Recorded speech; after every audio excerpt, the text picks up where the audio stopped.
When we define the direction field of a first order ordinary differential equation, dy dt equals f of t. Why?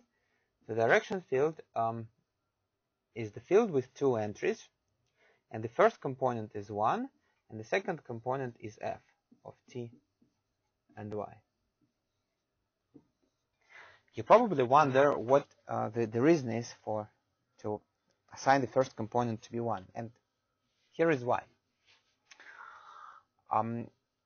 If we have two unknown functions, then we can introduce a system of differential equations. And then, by definition, the direction field, the direction field of the system is just a vector field with components f and g. And, because of the same reasons as the direction field of a single differential equation, the direction field of a system of differential equations is going to be tangent to the parametric curve x of t and y of t. So here is an example. The fat blue curve and the fat red curve are parametric curves x of t and y of t, well, for some particular solutions. And the direction field is just a direction field where the first component is 2y and the second component is minus 3x. Well, and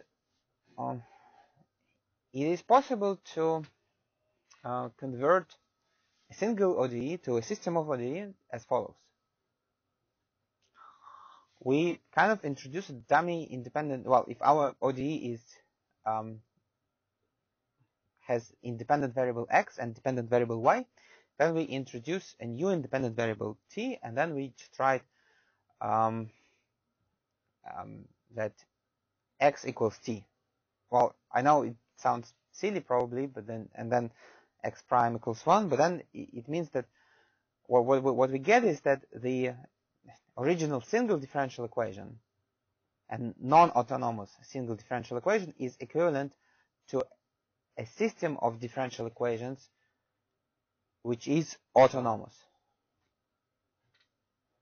And this by doing this trick, we can change any non-autonomous first order differential equation to a system of two first order differential equations which is autonomous.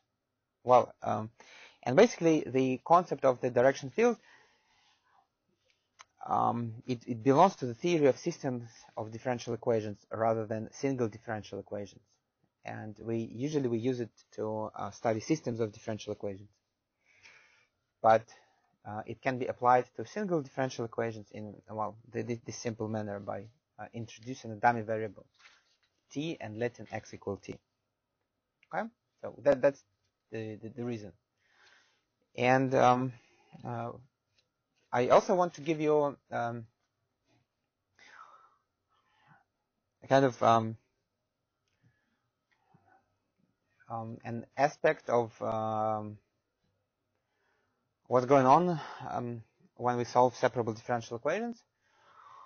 Is that if we have differential equation that looks like, the right hand side looks like the ratio of two functions, we can sort of introduce a new variable t, and then notice that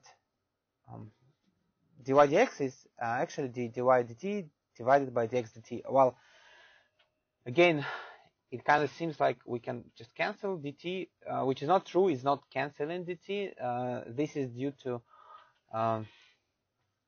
the chain rule for differentiation, but it works nevertheless. So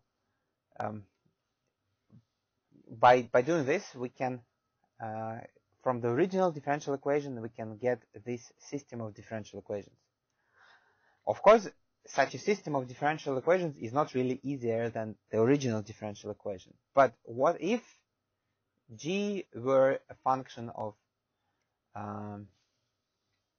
of just y, and f were a function of just x, right? So what if initially, if we didn't have this and we didn't have this, then